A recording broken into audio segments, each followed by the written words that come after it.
My name is Rebecca.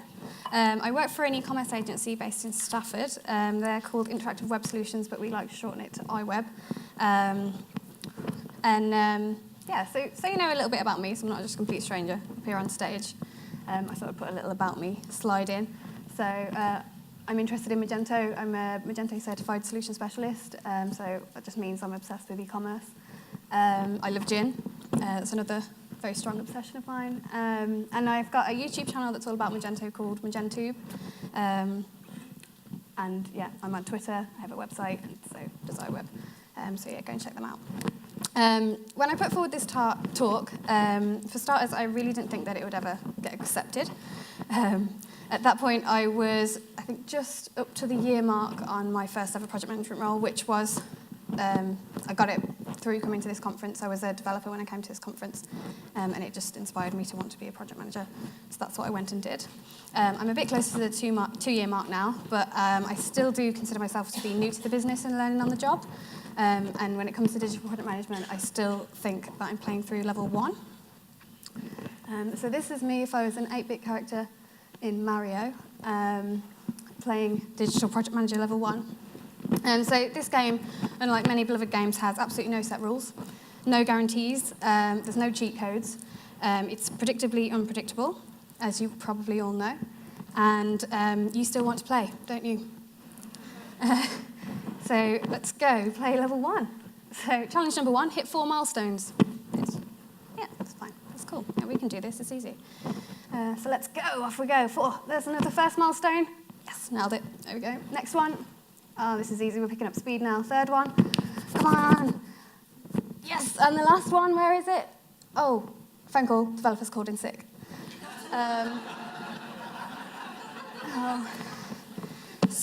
Or there was some other unfortunate event, and you're falling through the sky. So it's not really a scale game, but it is predictably unpredictable, just like your jobs are and my job is every day. But you want to play again, don't you? Because this time you'll be ready and you'll jump. So who here actually thinks that their job is easy? Every day, all the time, guaranteed, without a shadow of a doubt, your job is easy. No? Nobody? Oh, that's a surprise. No, it's not easy. But the easiest games in the world are also the most boring games in the world and the most pointless games in the world. It's all about the challenges, and as project managers, we love the challenges. That's what we thrive on. So impossible deadlines, scope creep, resource conflicts, poor communication. These are all challenges which, sorry, my jacket is banging against the mic, to name but a few that we face. But the challenges that I struggled with most of all didn't actually come from the job itself. So I called this talk Expectations, Presumptions and Pressures. But I wasn't referring to the external expectations, presumptions and pressure that you get from clients and developers and designers and bosses, partners, cats. I'm a dog person because every cat just looks at me with such disappointment. So this title is referring to the ones that you put on yourself. It's what do you expect from yourself, what do you presume in order to pile the odds against yourself, and what pressures do you place on your shoulders. So right now I don't really know if I'm being brave or stupid in admitting this to you. So this kind of thing's not normally as widely talked about in the PM world, because I think it's because you need to be seen to be in control all the time, which if this clicks and changes, will hopefully go to the slide which has control written on it. There we go. And confident, and that you know what you're doing. But isn't it funny how both these words start with the word con? So for my whole professional life, I've felt like I've somehow managed to trick everyone into thinking that I'm doing something that is what I'm meant to be doing, because I really have no idea what I'm doing. Even standing here now, I feel not good enough to tell you about how I don't feel good enough. It's really exhausting, but it apparently has a name. So the imposter syndrome is a concept describing high-achieving individuals who are marked by an inability to internalize their accomplishments and a persistent fear of being exposed as a fraud. So I first heard this about 8 months ago on a podcast that I was listening to. I can't remember what it was, unfortunately. But then I heard it again 6 months ago when I was talking to a colleague about some insecurities. And my thoughts were, of course, high achieving. No, this doesn't apply to me. Next.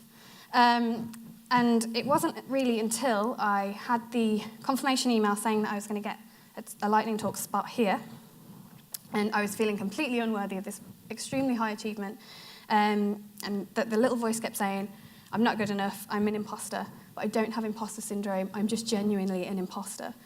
At that point, I had a mini breakdown, and then my partner told me that maybe I should look into this a little bit more and research the possibility that I could be experiencing similar feelings to those associated with the imposter syndrome. So now at this point, my tantrum's in full swing. So I'm like, no, what? That's no point to that. To have the imposter syndrome, you have to actually not be an imposter. It doesn't make sense. And then she was like, it's just research. It's not a diagnosis. Calm down. And I was like, okay, fine. So I was like, well, there's no harm in reading about it. So off I go to read about it. Feeling like a fake. Attributing all your success to being down to luck or just discounting it altogether. And just that feeling that you're constantly out of your comfort zone. And these are just a very, very short description of what the imposter syndrome is. So even when you're staring in the face of information that tells you that you're smart, strong, generally super, you just all too easily write it off. And that feeling of inadequacy is always a persistent passenger, and something that I've carried around with me my whole life without even realising. And it's something that a lot of us suffer from, even Santa Claus, according to this cartoon by Mark Anderson. So it's not that he would ever admit it, because if you believe that you're less deserving, less competent, less worthy than everyone else, why would you walk up to someone and say, I feel like I'm not good enough and I don't deserve this? They could quite easily turn around and go, oh, actually, you're right. You should probably leave. We may be self-destructive, but we're not stupid. So that's why it doesn't get talked about, and it's why it just remains this very deep thing that nobody ever talks about. I realise that's exactly what I'm doing. I'm not quite sure why. So 70% of successful people have said that they've admitted to experiencing these feelings associated with the imposter syndrome. But it's not an all or nothing syndrome. It's kind of, I think it's more of a spectrum. So you kind of get these, there might be really strong feelings or just a little niggle in the back of your mind. So I'm quite sceptical about the 30% of people that have said they've never felt like they were faking it, because I think they're probably faking that. Or they don't realise it. Because the sneaky thing about the imposter syndrome is because it affects those that are motivated and seem confident, it's hard to spot by others and even yourself, which is how it escalates. Not only do you feel like you don't belong, and you're scared of being recognised as the failure that you are, or that you think you are, you then think that you're alone in your fears and you're the only one who thinks like that. And you tell yourself, yeah, you're right, you must be an imposter. But you don't have imposter syndrome. You're just genuinely an imposter. It can be a battle, but it can, if you pick it up and shake it, actually be a good thing. So when I said I don't know what I was doing, I was telling the truth. I'm not a success story. I'm not here to tell you the solution to everything. If you ask me how I got to where I am today, I will say dumb luck. I'm so paranoid all the time that everybody thinks I'm an idiot, but are too nice or too professional to tell me so. But I am slowly realising that it's okay not to know everything as long as I'm willing to learn, and I want to learn. And that feeling of inadequateness can actually be a positive sign that you're in the right place. So if you're interested in personal growth and development, you're always going to actually be pushing yourself into something new. You're going to, of course, be wanting to experience new things and challenge yourself. But when things are new, we don't feel as comfortable. We're out of our comfort zone. And so we constantly feel like we don't belong. And as you move up the ranks, you'll just meet new people that you compare yourself negatively against. And as you enhance your knowledge, you just reveal more and more that you actually don't know. And it can really build up a debt on your shoulders. But what can you do to lighten the load? What can you do to take that pressure off yourself? I don't know. I don't think that there can be a one-size-fits-all answer to that question. If there was, I think we'd all have heard it and we'd all be doing it and this wouldn't be an issue. I wouldn't have a reason to be up here talking. But thanks to researching it, I have come across a lot of advice from others that have been through the same kind of things. And I'm happy to say that some of them do actually alleviate those pressures and have worked for me. They may work for you. You might need to go and find different ones or maybe put a twist on the ones that I'm going to show you in a minute. But these are the ones that I found the most helpful.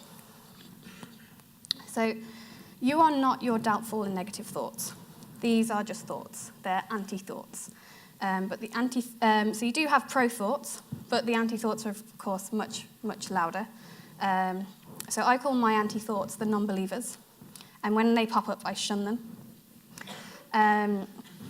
So what you should do is you should try and counter every negative thought with a positive one. So if you think you can't do something, remember a time when you've done something that you thought you couldn't, but you did it anyway. So I thought I couldn't ski. I thought I couldn't hike 26 miles. I thought I couldn't train clients.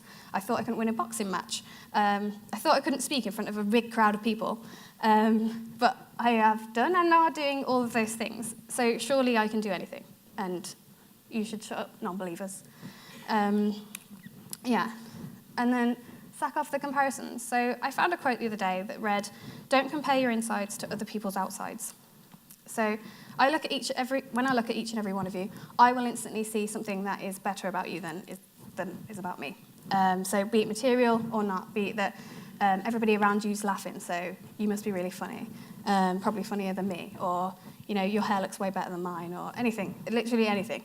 The speakers that walk on stage before and after me, they will look cooler and sound smarter and just generally be more composed than me.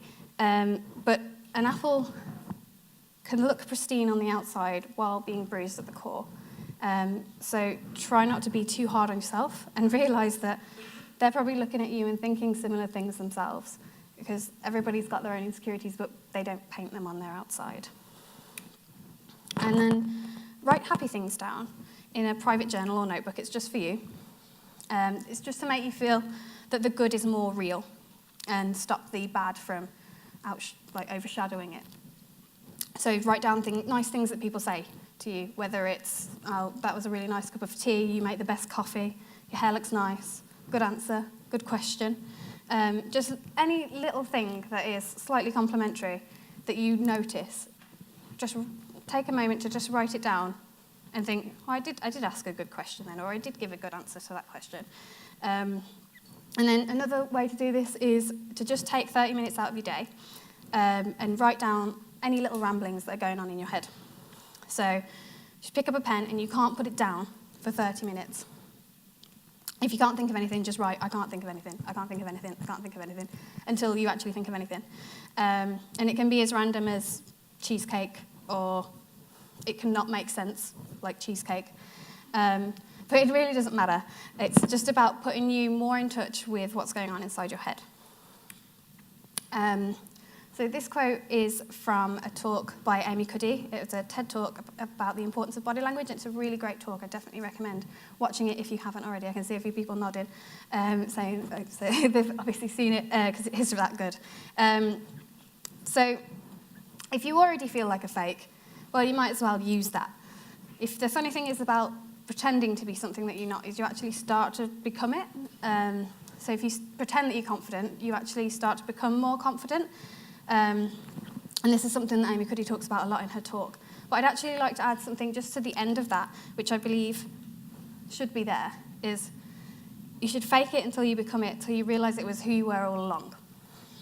So you've always been confident, you just thought you weren't, your brain couldn't comprehend that you could be that good at something.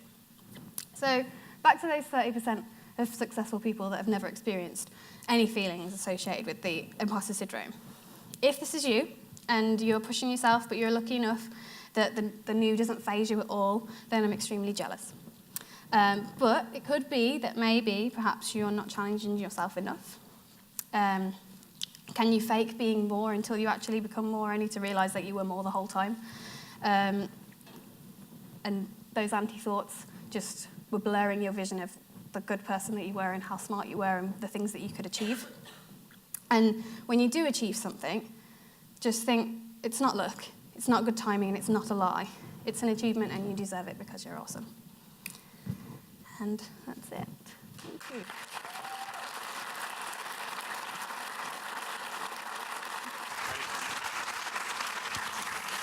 All right. Thank you so much. That was great. Those slides, though, right? Amazing. Any questions? We probably have like a minute or two right here in the front row. What's your Happiest happiest moment as being a project manager so far? moment as a PM? I'm hoping it will be tonight because I'm going to the Prolific North award ceremony for a project that I did on the British Heart Foundation. It's been nominated for an award. So I'm really excited about that. So hopefully if we win, it'll be tonight. But just being nominated is probably the happiest up to that point. Cool. Yeah, you here? Just wanted to say congratulations, you were awesome. Thank you. I believe in myself because you did a cracking job, I think. Thank you. Yeah. Thank you. Nice. So I think, I've had a point connected to that. I think I've had a few conversations with PMs both on Twitter and people, I was just going to say, I think there's a point around talking about failure. I've had a few conversations with PMs last night and on social. We all talk about in Agile about sharing our failures as well as our successes, but very few people I see talk publicly about our failures. We talk to each other. I think we could do more as a community to actually like really share with everybody our pain. I think that's a very good point. We should definitely do that. we'll take one more question. So as somebody who recognises that you experience this, how do you approach other team members who you recognise might be experiencing this but might not be willing to admit it themselves? I think just try and be the biggest advocate. Just remind them how awesome they are and how much of a good job they're doing. Because that's what helps me. That's what I get when I go home. I get like, so proud of you. And that does help, even though you're like, no, stop it. Like, it does help because it does stick in there. And especially if you do the thing where you write it down. So if you tell them to write it down, just anything that's good that's said about them, then you start to get like this book of good things about you. And just like you can have a flick through if you're feeling really, really low one day. And just be like, I made a really good coffee on Tuesday the 4th. Maybe I could go and be a barista.